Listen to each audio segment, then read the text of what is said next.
on Route 495. It is past midnight.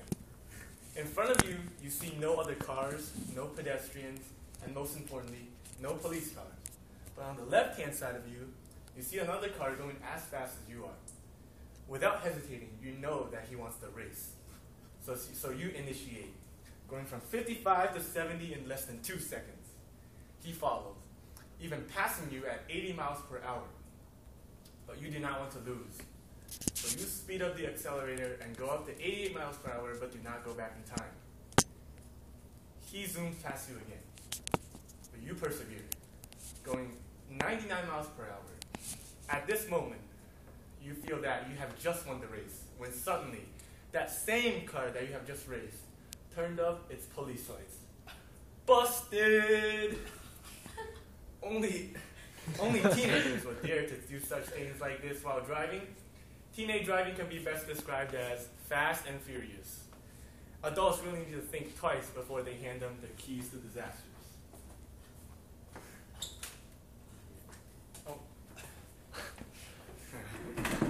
First, teenage driving is dangerous. According to the Insurance Institute of Highway Safety, motor vehicle crashes are the leading cause of deaths among 16-year-olds to 24-year-olds. In 2009, more than 3,460 kids, teenagers, died in motor crashes. Moreover, 16-year-olds are the leading age group with the highest crash rates than drivers of any other age. Coincidentally, that's the age when teenagers can actually start driving. Mrs. Smith, driver's ed teacher at TJ, said that 90% of students in their first 2 years of driving get into an accident. Now that's quite an alarming number.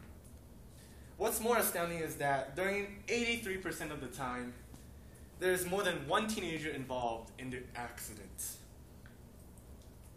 The above statistics prove that teens get in accidents because they're young and reckless. Due to the fact that teenagers are novice drivers and have not completely experienced enough in the world of driving, teenage driving can be detrimental and risky.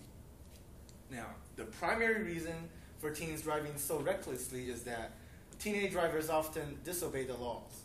According to the California Department of Motor Vehicles, teenagers tend to take more risks while driving than partly due to their overconfidence in their driving abilities. They engage in behaviors such as speeding, running red lights, or violating traffic signs, and so forth. They also tend to wear seatbelts less than any other drivers of any other age groups. Also, handheld cell phone use was the highest among 16 to 24-year-olds.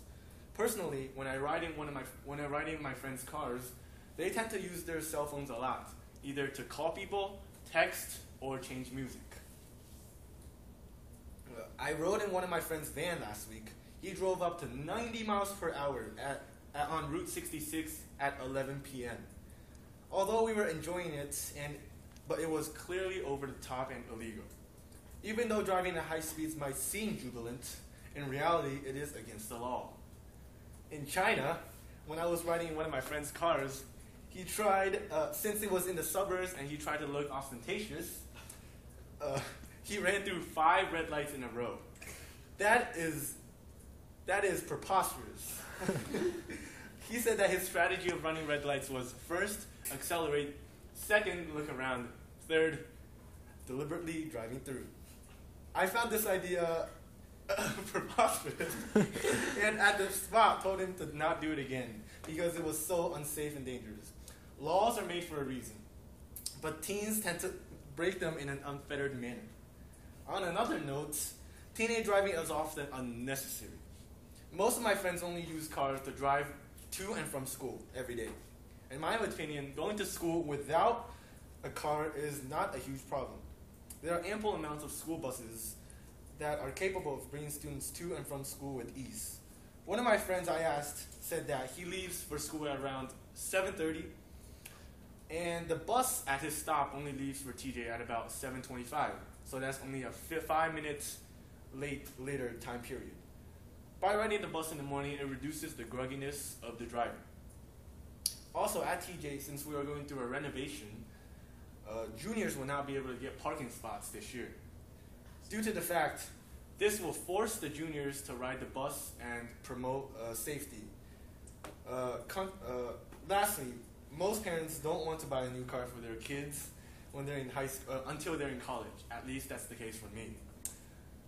Teenagers who drive when not caring too seriously can lead to disastrous results. And it is highly recommended that the students always drive with caution or with an adult during their high school years. In order to get rid of the bad image cast upon the teenage drivers, we all need to start driving more carefully and obey the laws. Thank you. Alright, so I'm going to have to congratulate you. That was an awesome speech. So your icebreaker speech, I'm pretty sure I was here to hear it, but I didn't remember any of it.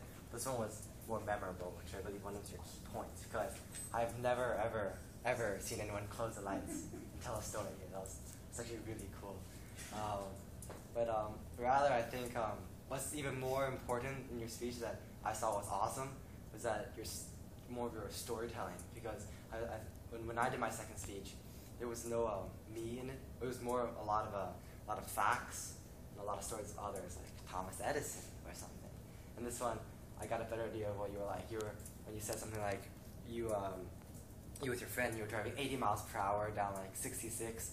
You said that you were thrilled by the experience, which I got your like need for speed kind of side. But you also said that I was a bit skeptical at the end because that wasn't exactly legal, and I perhaps maybe even should have told my friend about it. So I got your more honest and more better side of you. So that not only was like an icebreaker speech too, in a skew way, but it was also made your speech much more deep. Some things I would suggest was that although you stood up and everything and you sat down, perhaps since there's so little people and then the room is so big, maybe perhaps getting to one corner of the room and speaking for a while, and going to the other corner and use your space, especially because your speech is so much action, right? You know, this might be something you might not do, but driving down 66, and then I look at my friend, he's texting, and then the other friend behind, he's on his laptop doing something, and the other person's sleeping, eating, and then perhaps to get everyone's attention, you'll get in the back of the room, and they have to turn their heads, and because I might be doing taking the minutes, so I'm not focusing. Suddenly you're behind me, and that just gets everyone's attention. So that's just an idea that you might want to think about. And of course, the usual vocal variety. I think even though you close the lights, it's a visual impression. Perhaps in the beginning, you start more of a spooky voice. I was like, why is he closing the lights for? And suddenly, busted! There's a variety. Alright, so all in all, your speech was awesome. I seriously think it was awesome. There's something I could learn from it, and I believe everyone can learn from it. But perhaps if you listen to some you further enhance your speech with some suggestions, and you, of course, a little extra practice won't hurt. Your third speech will be even more awesome. So thank you, and welcome back.